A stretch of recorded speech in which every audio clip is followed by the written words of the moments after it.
We had an AI feature that summarized technical documents and answered user queries against them. GPT-4 class model, carefully engineered prompts. The demo looked great. Then we ran an honest evaluation. 28% of the responses contained at least one hallucinated claim, a statement presented confidently that was either not in the source documents or directly contradicted by them. Not wrong in an obvious way, wrong in the way that survives a casual read and fails a careful one. And here's the part nobody wants to admit. The problem wasn't the model.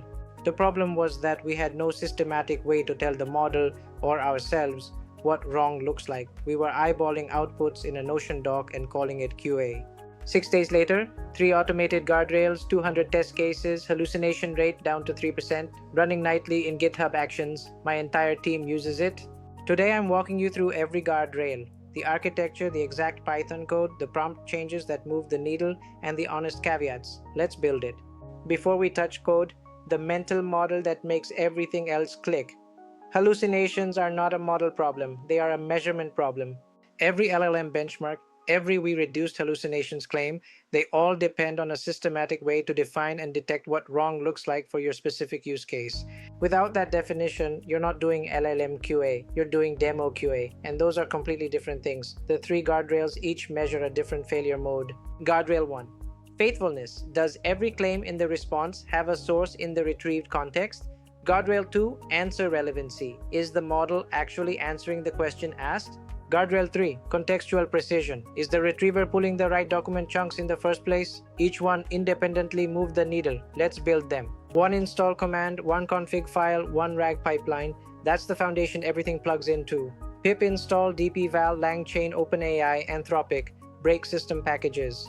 The config file has one decision that matters more than anything else. Use different model families for eval versus generation. GPT-4o for generation, Claude for judging. This is not optional. It's the single most important architectural decision. If you use GPT-4o to judge GPT-4o, the evaluator inherits the same biases. Claude judging GPT-4o gives you genuine independence. Now the base RAG pipeline that all 3 guardrails plug into. We load the vector store using phi-s and set up the retriever to pull the top 5 chunks for context. Return source documents true. This one parameter is what makes all 3 guardrails possible. Every guardrail needs the retrieved chunks alongside the answer to verify claims. Now for the full code walkthrough, we'll break down each guardrail with the exact logic and the prompt changes that moved the hallucination needle.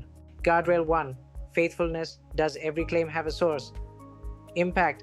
28% to 14% hallucination rate. This measures traceability to context chunks. Deep Eval decomposes the response into atomic claims and verifies each one against the source context. Each claim is classified as supported, contradicted, or unverifiable. But before the test code, the prompt change that moved the needle first. Look at the difference between our vague v1 prompt and the grounded source-constrained v2. 3 rule changes. Only the information provided, the hard constraint on source. If not in context, say so. Gives the model an exit ramp instead of forcing it to guess. Cite which part supports each claim. Makes the model's reasoning auditable. This prompt change alone dropped hallucinations to about 20% before any guardrail logic ran. Now the faithfulness test. We set a threshold of 0.90 using Claude as the judge. Include and reason. Sure true is the parameter that makes this actually useful for debugging. When a test fails, deep eval tells you which specific claim was unverifiable and why. The response states X, but this is not present in the retrieved chunks. That's actionable. Now the runtime production guardrail, the same logic running on live traffic. When faithfulness falls below threshold, the user never sees the hallucinated answer. They see a safe fallback. I couldn't verify all information against available documents. The original answer and failure reason get logged for the team. Hallucination rate 14%. Guardrail 2. Answer relevancy. Is the model answering the actual question? Impact 14% to 7%. A model can be perfectly sourced but answering the wrong question. In document QA systems, this happens constantly. Every claim is in the documents, but it's answering question B when the user asked question A. Precision is what relevancy measures. The prompt change first. Answer only what is asked. Do not provide background information unless directly asked. These rules compress the answer scope dramatically. The model stops trying to be comprehensive and starts trying to be precise. Now for the relevancy test code using the answer relevancy metric from deep eval. Notice the threshold is 0.75, lower than faithfulness. Relevancy is inherently fuzzier. A response can be partially relevant and still useful. Faithfulness is binary. The fallback surfaces the most relevant context chunk it did find.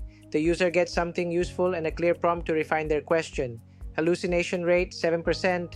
Guardrail 3. Contextual precision. Is the retriever pulling the right chunks? Impact 7% to 3%. This is the root cause of hallucinations that survive other checks. The retriever returns adjacent but irrelevant document chunks. The LLM receives context that's close but not quite right. It does exactly what it was trained to do: fill the gap. The model isn't malfunctioning, the retriever is failing. MMR, maximal marginal relevance, fetches a larger candidate set and then re-ranks to balance relevance and diversity. Fetch K2 20 means fetch 20 chunks, re-rank to top 5. Lambda mult 0.7 tilts toward relevance. This stops the retriever from returning 5 chunks that all say the same thing. Query expansion improves precision further. Different phrasings surface different embedding matches. Running retrieval against all 4 queries dramatically improves precision. Now the precision test. This measures what fraction of the retrieved chunks were actually relevant. If only 2 of 5 are relevant, your precision is 40%. Confabulation risk goes up. When precision falls below threshold, we don't return a fallback. We retry with an expanded query and rerun retrieval. User gets a second attempt at high precision. Hallucination rate 3%. All 3 guardrails running simultaneously against 200 test cases. This is the nightly pipeline that ensures we don't regress. Let's look at the implementation. We load 200 test cases from a version-controlled JSON. When a new hallucination appears in production, we add a test case. Your dataset grows with your failure modes. All 3 metrics run simultaneously. Deep Eval parallelizes the calls. 200 test cases complete in about 4 minutes. Note the different thresholds for each metric. The GitHub Actions workflow is what makes the team actually use it. Nightly at 1 a.m. catches model drift, prompt regression, and data distribution shifts. It also runs on every PR domain. The unit XML output means failures surface in the PR interface just like unit tests. Engineers don't need a separate dashboard. 6 days, real numbers, hallucination rate 28% to 3%, user trust score 54% to 89%, AI content escalations down 78% from baseline, 200 automated assertions. The real win: 2 PR blocks in the first sprint. Prompt changes that would have regressed scores were caught and fixed before merging. That's trust in production. 4 things I want to be completely straight about. First, 3% is not 0. For medical or legal use, you still need a human-in-the-loop review layer. 2. Deep Eval uses an LLM as judge, which means the evaluation itself can hallucinate. Claude judging GPT-4o mitigates this, but budget time for manual spot checks. 3. The 200 test cases took 3 of the 6 days to write. Frameworks are fast. Curating known good outputs requires domain knowledge. That's the real bottleneck. 4. Threshold calibration is iterative. Our 0 and 70 threshold was wrong twice before it was right. Plan for at least 1 sprint of tuning before results stabilize. Hallucinations aren't a model problem, they're a measurement problem. That's the difference between a demo that looks good and a system your team trusts in production. The full code, every test, prompt, and workflow is linked in the description. If you want the complete AI-powered QA series, join us at Automate and Elevate. See you in the next one.